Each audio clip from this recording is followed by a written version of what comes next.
Coucou tout le monde, je suis en vacances et j'ai vu vos messages sur comment draguer et séduire pendant qu'on est en vacances, que ce soit pour une nuit torride ou pour une relation plus longue. Ici, je vais vous partager des astuces et on va voir comment faire ça d'une façon très différente.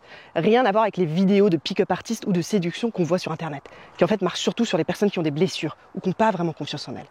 Ici, je vais vous apprendre à faire ça d'une façon respectueuse et en même temps ultra efficace. Parce qu'en fait, draguer et créer une vraie connexion avec une nouvelle personne, c'est quelque chose qui peut être très beau et positif pour les deux personnes. Et ces astuces, elles marchent quel que soit votre sexe et quelle que soit votre orientation sexuelle. Moi, je les utilise avec des hommes comme avec des femmes. Et restez bien jusqu'à la fin, je vais vous expliquer pourquoi. En fait, il ne faut pas demander tout de suite le numéro de téléphone ou demander l'Insta. Et je vais vous donner une technique beaucoup plus efficace. Vous allez voir, vous allez me dire merci après.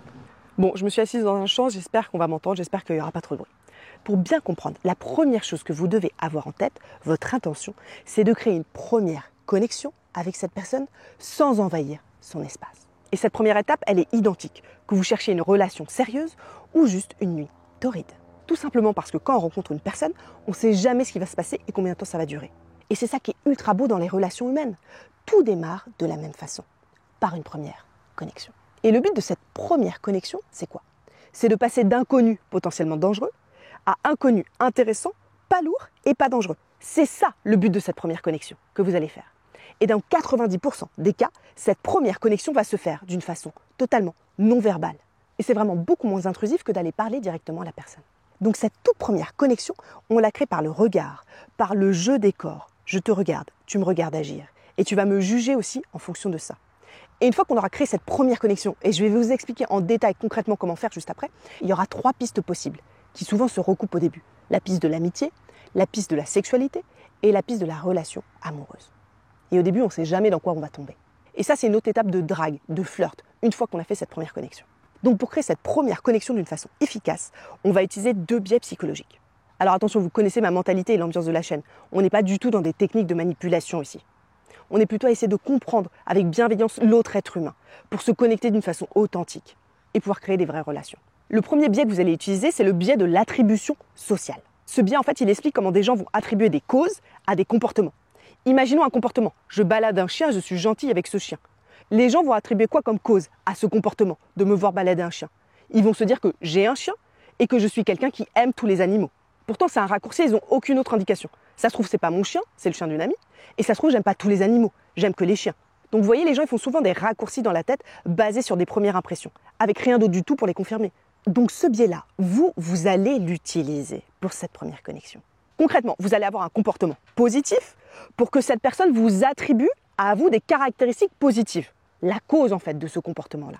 Et ça, vous allez le faire sur plusieurs points. Chut, venez là, je vais vous proposer un pacte d'explorateur. Moi, je vous crée des contenus 100% gratuits. Et ce que je vous demande en échange, c'est de liker et de commenter toutes les vidéos que vous voyez. Et aussi de vous abonner à la chaîne. J'aurai aucune façon de savoir si vous l'avez fait ou pas. Ça sera notre petit secret. Merci beaucoup. Le premier comportement que vous pouvez avoir, c'est d'avoir une posture du corps qui est énergique. Je marche d'un pas décidé, je montre qu'il y a de l'énergie dans mon corps.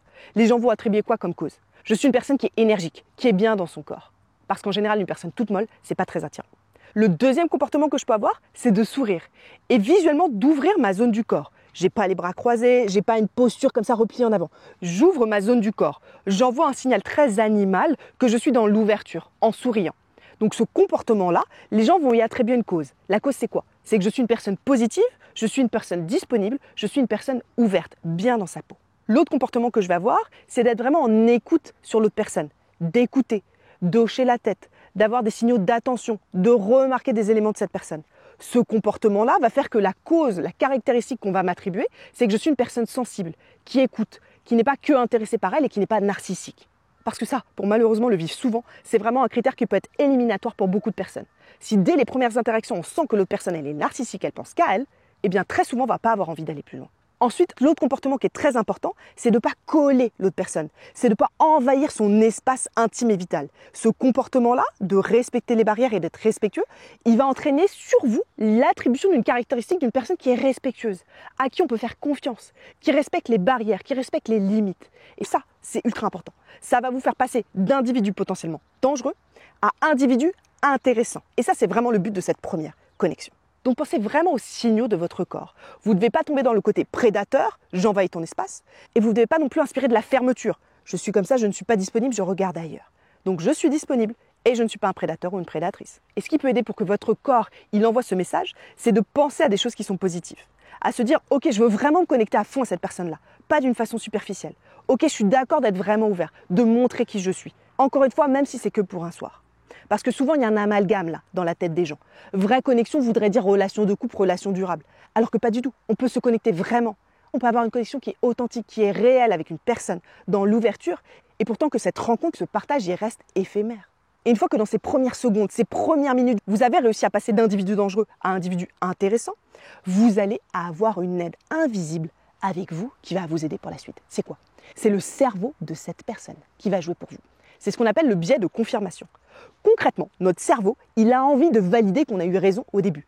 Donc si cette personne, elle s'est dit au début que vous étiez cool, et bien en fait, elle va chercher des signaux pour confirmer sa première perception. Et pour que cette première connexion elle puisse se créer, il faut aussi que vous apparaissiez comme une personne qui est disponible. Moi, ça m'arrive souvent de voir des gens qui sont dans leur tête, dans leur monde ou perdus dans leur téléphone. Et même si je leur envoie des signaux d'intérêt, ils seront incapables de les voir. Et ça, vous allez éviter ça. Comment? En premier, par exemple, vous allez éviter de scroller sur votre téléphone portable. Une personne qui est concentrée, qui passe son temps à scroller sur son téléphone portable, eh bien, c'est pas une personne qui est dans l'ouverture. C'est pas une personne qui est disponible là dans la réalité pour une séduction et une interaction possible. Donc, ce que vous pouvez faire à la place, c'est par exemple lire, dessiner, écrire. Là, vous pouvez par exemple dessiner ou lire et en même temps, vous levez les yeux de votre livre et vous connectez à toutes ces personnes qui passent. Donc ça, c'est quelque chose de très intéressant en vacances, de lire, d'écrire ou de dessiner. Et en plus, ça va envoyer un signal très positif aux gens qui vont vous voir faire ça. Ça va vous démarquer des autres personnes qui sont en train de scroller Insta sur leur téléphone portable. Et pareil, si vous avez envie d'écouter un podcast, une super vidéo YouTube comme celle-là, ou d'écouter de la musique, ne mettez qu'un écouteur. Si vous avez 2 écouteurs ou un casque, pareil, vous envoyez un signal que vous n'êtes pas disponible, même si vous allez regarder cette personne et que vous allez essayer d'envoyer des signaux. Donc moi, ce que je fais, c'est que je mets un seul écouteur. Et il y en a un qui pend. Comme ça, la personne, elle sait que je suis quand même ouverte à une interaction avec le monde. Ensuite, l'autre souci que je vois souvent, c'est des gens qui vont mater tout ce qui bouge. Ça se voit notamment à plage. Il y a des gens, ils passent leur temps à regarder. Ok, je regarde telle personne, je regarde telle personne. Et en fait, s'il y a une personne qui vous intéresse vraiment et qui vous voit faire ça, c'est super négatif. Elle va se dire que vous vous intéressez en fait à tout le monde et pas à elle en particulier. Que vous cherchez juste quelqu'un en fait. Que cette personne, elle n'est pas spéciale. Et en fait, ce qu'on a envie de ressentir, c'est qu'on est spécial. Et qu'on crée une connexion très spéciale avec vous. Donc c'est ça que vous devez avoir. Cette personne, elle va aimer le fait que vous l'ayez choisie parce qu'elle est différente et parce qu'elle est unique. Encore une fois, que ce soit pour du long terme et une relation amoureuse ou pour une relation de partage temporaire d'une nuit de sexe. Et maintenant que vous avez créé cette première connexion, vous allez créer un premier contact. C'est la deuxième étape. Et dans ce premier contact, on rentre vraiment dans la démarche de séduction, où après on va évoluer sur plusieurs pistes. Et là, on va essayer de le faire évoluer sur la piste de l'interaction amoureuse ou de l'interaction sexuelle, et de ne pas tomber dans la piste de l'amitié. Et ce premier contact, vous allez le faire sans urgence. Peut-être que vous avez déjà eu cette première connexion avec la personne, vous êtes regardé, elle vous a regardé, vous vous êtes souri. Et peut-être qu'en fait, ce n'est pas juste après ça que vous allez avoir ce premier contact et que vous allez parler pour la première fois. Il n'y a pas forcément d'urgence. Ça peut être ok de se dire ok, peut-être que c'est demain qu'on va parler, ou peut-être que c'est après-demain. Donc pas d'urgence là-dessus. Faire attendre, c'est bien aussi. Ça envoie un signal que vous n'êtes pas pressé. Et si jamais vous ne revoyez pas cette personne, c'est juste le flot de la vie. C'est ok aussi. Il y aura d'autres personnes, il y aura d'autres rencontres. Ça ne sert à rien de trop mentaliser dans sa tête ou de projeter. Ça arrive, c'est bien. Ça n'arrive pas, c'est très bien aussi.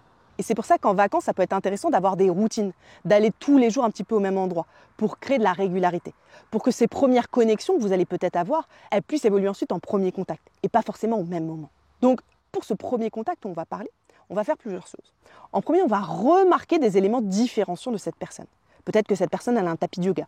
Peut-être que cette personne est en train de manger végétarien. Peut-être que cette personne elle lit un livre précis. Donc vous allez remarquer les spécificités de cette personne. Et vous allez partager que vous avez remarqué ces singularités. Soit tout de suite, soit plus tard. Ok, je sais que cette personne elle aime bien le yoga. Ok, j'ai l'impression que cette personne est végétarienne. Ok, cette personne est en train de lire un livre de sport. Donc vous allez poser des questions. Tu fais du yoga? C'est le livre qui parle d'écologie? Et au début, vous allez poser des questions qui ne sont pas intimes. Surtout, on ne commence pas directement par « t'as un mec ?» C'est ultra intrusif. Vous faites des questions qui sont personnalisées, qui marquent un intérêt, mais qui ne sont pas dans la sphère intime. Par exemple, vous pouvez dire « Oh, t'as les bras musclés, c'est joli. Tu fais quoi comme sport ?» Ou alors la personne est en train d'écrire « T'écris un livre? Ça parle de quoi ?» Ou alors si vous êtes dans une zone très touristique, vous demandez « C'est quoi le meilleur endroit que tu as visité ici ?» Et ensuite, surtout, vous allez être en écoute active. Vous allez montrer à cette personne que vous vous intéressez à elle et que vous l'écoutez. Donc vous allez marquer des signaux d'écoute. Je hoche la tête, je reformule. Et là, surtout, le danger à ce stade-là, c'est de tout ramener à vous et de parler de vous. Non, là, vous vous intéressez à l'autre personne, vous posez des questions. C'est pas directement « Oh, mais moi aussi ça !» ou « Oh, moi je pense que ça !» Et là, vous switchez et vous parlez de vous tout de suite. Pas du tout. Vous écoutez cette personne et vous lui donnez de l'espace pour s'exprimer. C'est beaucoup plus efficace en séduction que tout rapporter à vous dans un premier temps. C'est pas parce que la personne elle vous dit qu'elle aime boire du café que tout de suite vous devez dire « Ah, moi aussi j'adore le café, tu sais, moi j'adore le café du Guatemala et j'aime aussi le café avec un peu de chocolat. » Pas du tout. Cette personne, c'est pas ce dont elle a besoin là maintenant, elle vous connaît pas. Elle a d'abord envie de se sentir intéressante et unique dans ce qu'elle va dire. Ensuite, vous pouvez utiliser des techniques très légères, si ça vous vient naturellement, surtout on ne force rien ici, d'imitation subtile, un peu comme un effet caméléon. Parce qu'en fait, en tant qu'être humain très sociaux et grégaire, on crée une vraie connexion et un sentiment de sympathie en voyant que l'autre personne, eh bien en fait, elle bouge un peu comme nous. Il y a des signaux qui me ressemblent en miroir.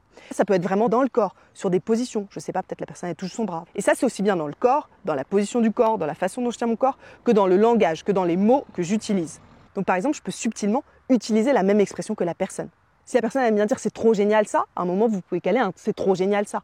Mais si ça vous vient naturellement. Et ça se fait aussi par exemple après par message. Moi ça c'est quelque chose que je fais beaucoup. Je regarde notamment les emojis. Est-ce que la personne elle aime utiliser les emojis ou pas? Et quel emoji elle utilise? Donc je me dis ok, elle utilise surtout ces 3 emojis là. Et bien moi aussi je vais utiliser avec cette personne surtout ces 3 emojis là. Et si elle n'utilise pas d'emoji, je n'utilise pas d'emoji. Vous voyez, c'est des choses très subtiles qu'on greffe là, qui doivent venir naturellement. Et là, vous allez peut-être me dire, ok Aurélie, j'ai compris comment créer cette première connexion et j'ai compris comment créer ce premier contact. Mais en fait, où est-ce que je vais faire ça? Où est-ce que je vais faire des rencontres? Et bien la réponse, c'est juste partout. Oui, partout. Comment on fait ça? Alors la réponse, elle est double. En premier, c'est d'avoir un esprit ouvert et des yeux ouverts. Et en deuxième, c'est vraiment d'aller maximiser les opportunités de contact, de rencontre. Je vais vous expliquer ce que j'entends par l'esprit ouvert et les yeux ouverts. La première chose qui me vient à l'esprit, c'est les applis de rencontre en vacances. Il y a plein de gens qui sont focalisés en vacances sur leurs applis de rencontre. Et du coup, il y a ce qu'on appelle le biais d'attention. Ces personnes, elles vont focaliser toute leur attention de rencontre et de séduction sur les applications. Et en fait, elles vont plus être sensibles à tout ce qui se passe autour d'elles. Tous ces signaux de séduction possibles dans la réalité, ils vont diminuer à cause de cette trop grande attention qui est mise sur les applis de rencontre. Donc concrètement, ça peut conduire à manquer des vraies opportunités physiques. Donc si vous êtes sur les applis de rencontre en vacances, dites-vous aussi qu'il y a des rencontres possibles dans la réalité. Donc passez pas tout votre temps à parler et à essayer de séduire par message. Là, il y a plein d'opportunités autour de vous. Moi, par exemple, toutes les semaines, je suis dans des interactions de séduction dans la vraie vie. Donc c'est vraiment possible de rencontrer de nouvelles personnes et de se séduire et de discuter dans la vraie vie, que ce soit dans la rue, à la plage, à un café. Il y a d'autres personnes autour de vous, il y a donc d'autres personnes que vous pouvez séduire, avec qui vous pouvez avoir des interactions. Ce sont d'autres êtres humains. Il n'y a pas forcément besoin de l'appli de rencontre. Et si vous avez envie de l'utiliser, utilisez les deux aussi. Mais ouvrez vos yeux dans la réalité autour de vous. Ensuite, vraiment, s'il vous plaît, osez sortir des sentiers battus. Peut-être que vous pensez que vous avez des préférences sur telle ou telle personne. Moi, j'aime les blondes ou moi, j'aime les mecs qui sont très grands. Soyons clairs, c'est juste une préférence que vous avez à un moment donné qui est liée à vos expériences passées, notamment à vos traumas. C'est ce qu'on appelle la mémoire associative. Vous allez associer les expériences que vous vivez là maintenant à vos expériences passées. Mais vos expériences passées, elles sont tellement minuscules et tellement limitées qu'en fait, ce n'est pas vraiment un choix valable. Et si cette mémoire associative qu'on a, elle est très importante pour l'être humain, notamment pour la survie. Imaginons quand j'ai 5 ans, je me suis brûlée en touchant la plaque de cuisson, je ne vais plus jamais toucher la plaque de cuisson. Dans les relations amoureuses et intimes, elle peut vraiment vous porter préjudice. Parce qu'en fait, elle va réduire votre champ des possibles, alors que c'est stupide. Prenons l'exemple des pommes. Je me dis que j'adore manger les pommes rouges, mais que je n'aime pas les pommes vertes. Parce que quand j'avais 7 ans, j'ai mangé une pomme verte qui était acide. Donc à chaque fois que je vois des pommes, je ne vais jamais manger une pomme si jamais elle est verte. Et puis un jour, peut-être que je vais prendre une pomme verte et qu'en fait, je vais me rendre compte, ah, elle est juteuse, elle est acidulée. Et là, d'un coup, mon choix, il va changer, ma perception, elle va changer. Ah bah finalement, j'aime bien les pommes vertes et j'aime bien les pommes rouges. Donc vous voyez, notre mental et nos préférences, elles changent toujours. Rappelez-vous, toutes les fois, vous avez changé d'avis, où il y a quelque chose ou quelqu'un que vous n'aimiez pas, puis finalement, au bout d'un moment, vous avez adoré ça. Et bien c'est pareil dans la sphère amoureuse et sexuelle. Donc utilisez-le dans la séduction. Voyez ouvert là. Si ça se trouve, vous allez découvrir un trésor caché. Donc vraiment, ouvrez-vous avec curiosité à l'autre personne. C'est pas parce qu'on est dans une démarche de séduction qu'après on est obligé de faire quoi que ce soit. On peut se connecter à cette personne, ensuite se rendre compte que non, en fait, j'ai pas envie d'avoir d'interaction amoureuse ou d'interaction sexuelle avec elle. Mais au début, ayez la curiosité de créer cette première connexion, ce premier contact avec des gens qui sont différents, qui sont pas forcément dans vos préférences initiales. Et maintenant, si un moment se passe bien, si vous avez créé une vraie première petite connexion et un vrai premier moment de contact, pourquoi c'est mieux d'éviter de demander tout de suite le numéro de téléphone ou l'Insta? Parce qu'en fait, il y a beaucoup mieux que ça. C'est de laisser l'espace à la personne de faire un pas vers vous et de venir vers vous. C'est en fait le principe de réciprocité. Vous laissez à la personne l'espace de montrer qu'elle est intéressée. Lorsqu'une personne, elle sent que vous respectez ses limites et ses libertés, elle a souvent beaucoup plus envie de s'engager avec vous et d'entrer en interaction. Comment on fait ça concrètement? On va proposer une activité à la personne ou encore mieux, on va lui donner une indication sur comment nous retrouver. Moi, c'est ça que je fais quasiment tout le temps. Par exemple, si vous êtes en vacances, vous pouvez lui dire « Tous les jours vers 19h, je vais marcher sur la plage Babylone. J'aime bien regarder le coucher du soleil. Si un jour tu veux passer. » Ou alors vous pouvez lui dire « Mardi, il y a un nouveau cours de yoga avec Thérèse à l'hôtel Babylone. Je pense que je vais m'inscrire à la session de 19h. » Donc vous donnez des indications à la personne de là où vous allez être et vous lui dites que si elle a envie de vous rejoindre et de partager un moment et de se greffer à quelque chose que vous allez faire vous dans tous les cas parce que vous êtes une personne indépendante et libre, cette personne est la bienvenue. Et ça marche vraiment, vraiment beaucoup mieux. Et là-dessus, ayez de la patience.